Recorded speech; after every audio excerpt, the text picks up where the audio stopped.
भारत की डेमोग्राफी बदलने के लिए बड़े प्लान्ड वे में हर साल हजारों की संख्या में बहन बेटियों को ट्रैप किया जा रहा है। सबसे ज्यादा ट्रैप हमारी जो ट्राइबल बेटियां, आदिवासी बेटियां, उनको किया जा रहा है। चाहे वो झारखंड हो, चाहे वो उड़ीसा का ट्राइबल एरिया हो, चाहे वो छत्तीसगढ़ का ट्राइबल एरिया हो, चाहे वो गुजरात का ट्राइबल एरिया हो, बड़े प्लान्ड वे में ट्राइबल बेटियों को लालच देके, धोखा देके, शादी का झांसा देके, अलग अलग तरीके से उनको कोशिश ये हो रही है कि उनका कन्वर्जन हो जाए, उनसे निकाह कर लिया जाए और उनको धर्मांतरित कर दिया जाए। और जो बेटी उसका विरोध करती है उसका हालत आप पहले देख चुके हैं। नेहा जैसी हालत होती है, चाकू से गोद दिया जाता है। श्रद्धा जैसी हालत होती है, टुकड़े टुकड़े काट के उसको जो है 55 टुकड़े कर दिए जाते हैं। बहुत बड़ा खतरा चल रहा है और बड़े प्लान्ड वे में भारत की डेमोग्राफी बदलने के लिए खेल हो रहा है। हो सकता है कल को आपकी बेटी भी इसमें फंस जाए। हो सकता है अगर आपकी बेटी न फंसे तो आपके भाई की बेटी, आपकी बहन की बेटी, आपकी भांजी, आपकी चचेरी, कुछ कोई न कोई रिलेटिव इसमें फंस सकता है। इसलिए सजग रहिए और सरकार से मांग करिए कि कठोर कानून बनाए। नेहा की हत्या हो गई है कर्नाटक में, इस समय पूरा देश उबला हुआ है, लेकिन मैं आपको कह रहा हूं कि नेहा के हत्यारे को 20-50 साल के बाद हो सकता है सबूत के अभाव में बरी कर दिया जाए। साक्षी की हत्या हुई थी, इसके पहले खूब बवाल हुआ था। उसके पहले श्रद्धा की हत्या हुई, 55 टुकड़े हुए थे जब उसको, दिल्ली में हुआ था कांड, खूब बवाल हुआ था। उसके पहले सीमा गौतम, वर्षा, सुशीला, निधि गुप्ता, उमा शर्मा, बबली रानी, निशा, एकता, नैना कौर, प्रिया, कशिश परमार, सीमा, अर्चना, ऐसे सैकड़ों नाम हैं जहां पे बेटियों ने जब पहचान लिया, उनका असली रूप समझ लिया, तो जिहादियों ने काट काट के उनको हत्या कर दिया। हिना तलरेजा, नीलम अहिरवार, प्रभा कुमारी, नीलम यादव, मुनिया, तनिष्का शर्मा, शिवानी, निकिता तोमर फरीदाबाद में, स्वाति, अंतिमा, प्राची राणा, नीलम, सुनीता कुशवाहा, यशोदा, सोनम शुक्ला, अंबिका, रूपाली, ऐसे सैकड़ों नाम है जहां जब बेटियों ने मना किया, जब पहचान लिया, जब उनका असली नाम समझ लिया, तब उनकी हत्या हो गई जघन्य तरीके से। उर्वी वैष्णव, मानसी दीक्षित, रूबी कुमारी, ममता देवी, रविता पहाड़न, यहां झारखंड में हुआ था, अंजलि आर्या, ममता बिष्ट, निधि पासवान, अदिति, आद्या, अमृता, अभिलाषा, भावना, बीना, दीपा, छवि, दृष्टि, इशिका, एकता, लक्षिता, रिया, नीना, कनिषा, हर्षिता, ये सारे नाम हैं जहां बेटियों को टुकड़े टुकड़े करके काटा गया, चाकुओं से गोद के मारा गया। किसी की डेड बॉडी नहर में मिली, किसी की डेड बॉडी सूटकेस के अंदर मिली, किसी की डेड बॉडी खेत में मिली और कुछ को तो कॉलेज के आसपास मार दिया गया। ये जितने मैंने नाम लिए, हत्या हो गई।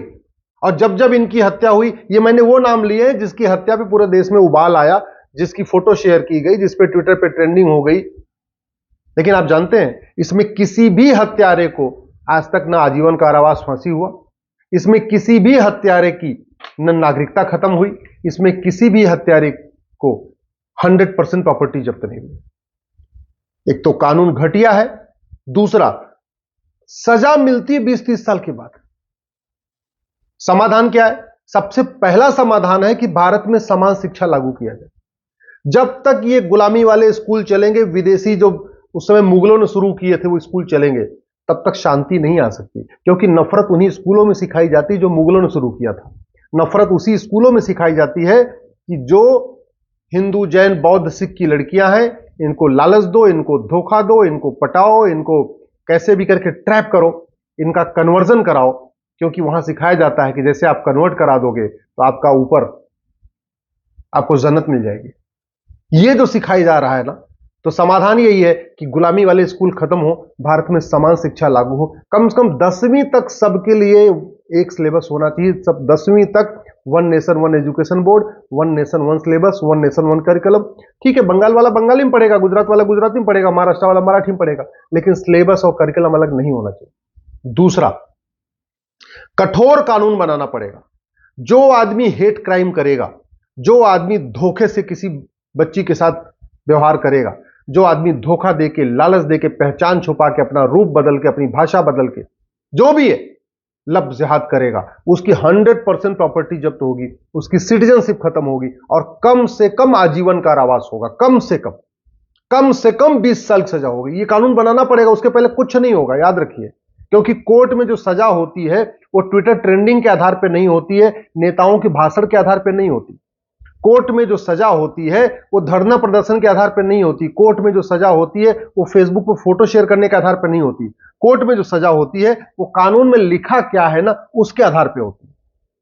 हजारों बेटियों को धोखे से कन्वर्ट कर दिया गया, हजारों बेटियां लव जिहाद की शिकार हो चुकी है, हजारों बेटियों की हत्या भी हो चुकी है, लेकिन आज तक किसी की प्रॉपर्टी जब्त नहीं हुई, किसी की नागरिकता खत्म नहीं हुई, किसी को आजीवन कारावास फांसी नहीं हुआ। क्यों? क्योंकि कानून में नहीं है। सीधी सी बात है। अगर हम चाहते हैं कि वास्तव में हमारी बेटियां बचे, बेटियां अगर हमारी बचे, उसके लिए सबसे ज्यादा जरूरत है one nation one penal code. पूरे देश के लिए एक कानून, जितने भी अपराध हैं किसी भी तरीके के, चाहे लव जिहाद हो, चाहे धर्मांतरण हो, चाहे घुसपैठ हो, हत्या हो, कॉन्ट्रैक्ट किलिंग हो, जो भी अपराध है उसकी एक किताब होनी चाहिए, one nation one penal code. दूसरा, one nation one police code बनाना पड़ेगा। अभी बंगाल की पुलिस संदेश खाली में एफआईआर ही नहीं करती, केरल की पुलिस बिल्कुल पीएफआई वालों का समर्थन करती है, यूपी की पुलिस बुलडोजर चलाती है। हमें ऐसा नहीं चाहिए। हम चाहते हैं पूरे देश की पुलिस बुलडोजर चलाए। हम चाहते हैं पूरे देश की पुलिस यूपी पुलिस की तरीके इस समय अपराधियों के ऊपर टूट पड़े। वो तभी हो सकता है जब भारत में one nation one police code हो।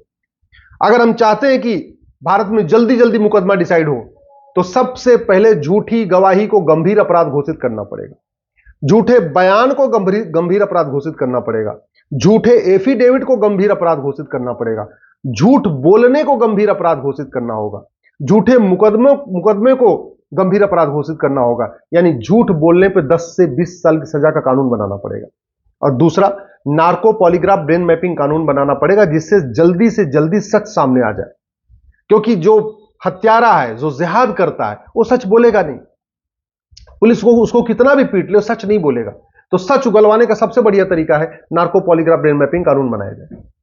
और one nation one judicial code, जजों की मनमानी रोकने के लिए one nation one judicial code, ये जज के लिए मैंडेटरी होना चाहिए। आपको हर हफ्ते तारीख, हर हफ्ते में एक तारीख देना है, प्रत्येक सप्ताह डेट उसकी फिक्स करनी है, और 10 डेट, 12 डेट, 15 डेट पे मुकदमे को खत्म करना है।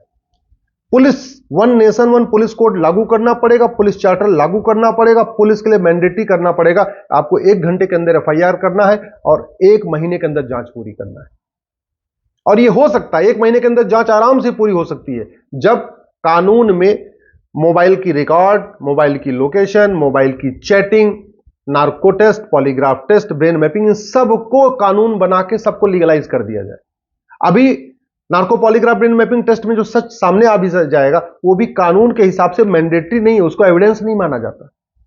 इसलिए जितने भी इलेक्ट्रॉनिक एविडेंस हैं, जितने भी इलेक्ट्रॉनिक फॉर्म है, टेक्नोलॉजी का यूज करने चाहिए सच को पकड़ने के लिए। और दूसरा,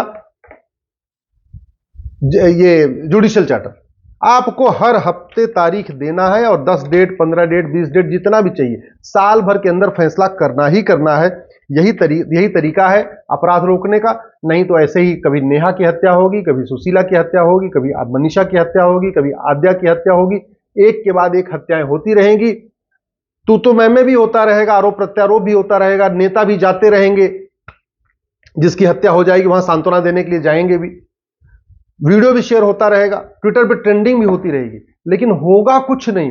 अपराध तब खत्म होगा जब भय होगा, शिक्षा ऐसी हो जो संस्कार दे, और कानून ऐसा हो, जुडिशियल सिस्टम ऐसा जो भय पैदा करे। सवाल यह है कि जिस तरीके से भारत में बहन बेटियों को लव जिहाद में फंसाया जा रहा है, ऐसा चीन में क्यों नहीं फंसाया जाता, ऐसा सिंगापुर में क्यों नहीं फंसाया जाता, ऐसा कोरिया में क्यों नहीं फंसाया जाता? जानते हैं, क्योंकि उनका कानून इतना कठोर है ना, भय बहुत तगड़ा है वहां पे। चीन में कानून का भय है, इसलिए वहां पे लव जिहाद नहीं होता। सिंगापुर में कानून का खौफ है, इसलिए लव जिहाद नहीं होता। कोरिया में कानून का खौफ है, इसलिए लव जिहाद नहीं होता। भारत का कानून घटिया है, न्यायिक व्यवस्था सड़ी हुई है, यहां मुकदमे का फैसला कम होता है, तारीख पे तारीख ज्यादा होती है, इसलिए हमारी बहन बेटियों को उठाया जा रहा है, बहन बेटियों की हत्या हो रही है, डेमोग्राफी बहुत तेजी के साथ बदल रही है, हिंदुओं की संख्या कम होती जा रही है। और इसका समाधान एक ही है, one nation one police code, one nation one judicial code, one nation evidence code, one nation one education code, यानी समान शिक्षा, समान पुलिस संहिता, समान न्यायिक संहिता, समान नागरिक संहिता, यही इसका समाधान है, दूसरा कोई समाधान नहीं।